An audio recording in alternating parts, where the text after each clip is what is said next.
Welcome back, Rebels, to another video where we're talking about Star Wars Destiny. You know, one of the first videos on this channel was a talk about red commons from Awakening, and I've decided that after taking a break from that idea, which had really only just gotten started, that it would work on this video today. So with that said, let's talk about these yellow commons from the Awakening set that are quite good and still see a lot of play. Let's do that after the break.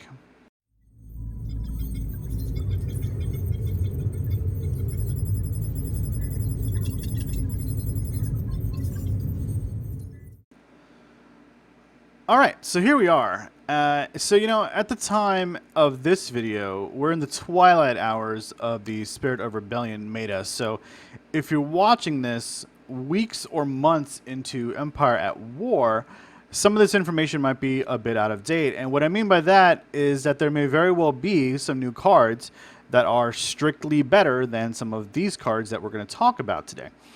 What the heck does that mean, Gray? I guess one of these days I'm going to make a video explaining all of these colloquial terms that we use in CCGs. But briefly, a card that is strictly better than another card means that the strictly better card generally does the exact same thing that the other card does, but it does it in more situations, or can be played more easily, or is more convenient to play, something like that. In fact, we see a lot of this with tons of cards as sets progress. So keep that in mind when you're watching videos like this that may be from the past. The first card we're going to talk about is Backup Muscle. This card still sees a lot of play in aggro decks.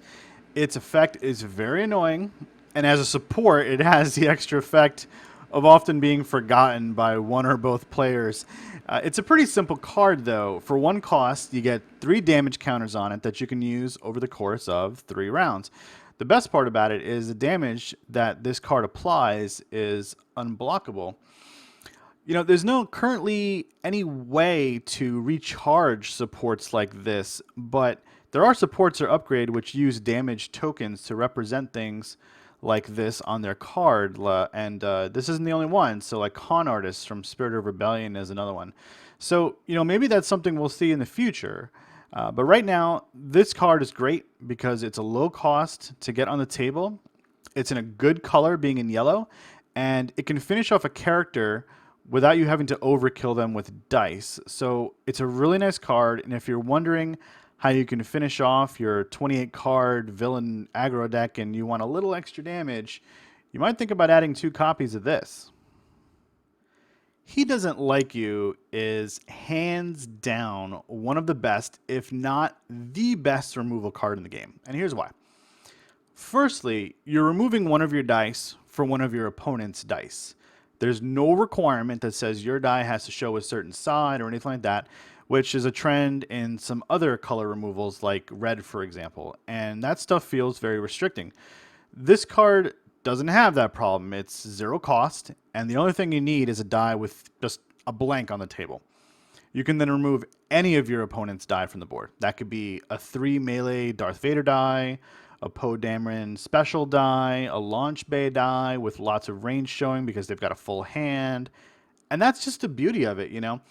You choose both the die that you're removing and the one your opponent must remove. It's totally your choice on both sides of the table. Really, the only restriction here is that you need to have a die in the pool to begin with to use it. So you can't just throw it out there first thing on a turn. But for what you get, it's an absolute auto-include 2 of in every single villain deck that runs yellow, no contest.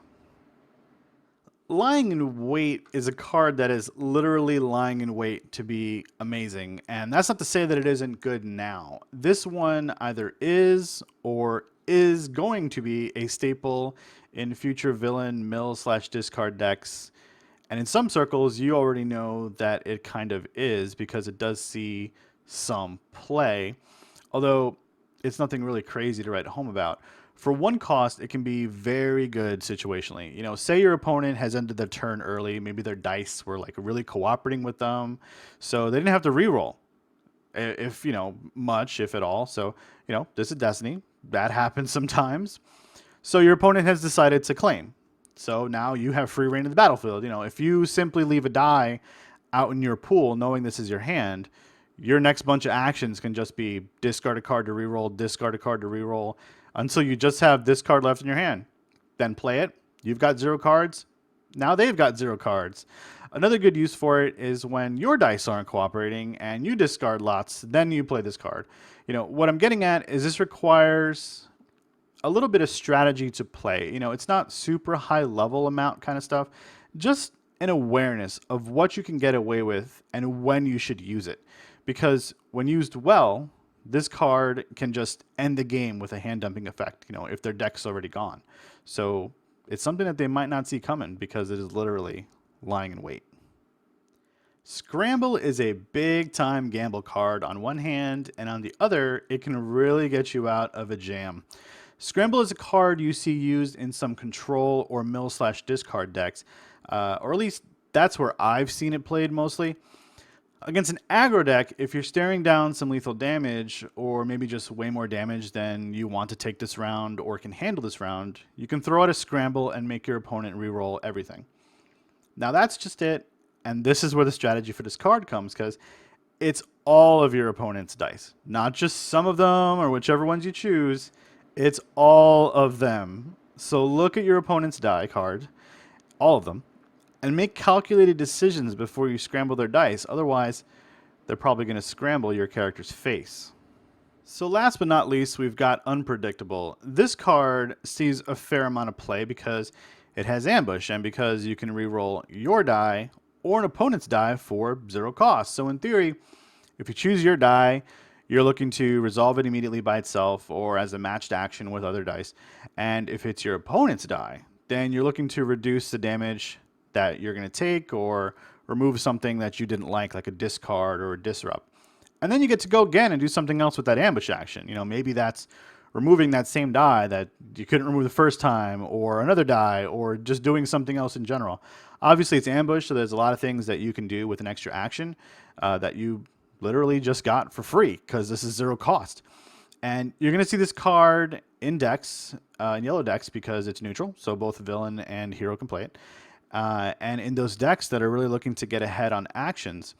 So a deck like you will most commonly see it played in is like a Han Rei deck, because the ambush gives Han extra shields, and the deck moves really, really fast because of Rei's action cheating.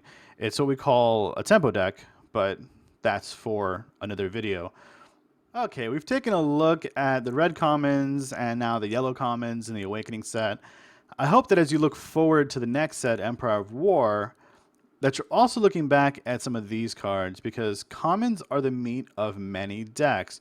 You're going to want to be familiar with all these cards, not only because they're going to be played against you, but you may also want to include them in your deck, and many of these already played and will continue to see play, or may be replaced by cards that are strictly better, which often gives you a baseline of, well, this was good, so if something is just a tiny bit better on the totem pole, then maybe I want to play that card instead, or in addition to this card.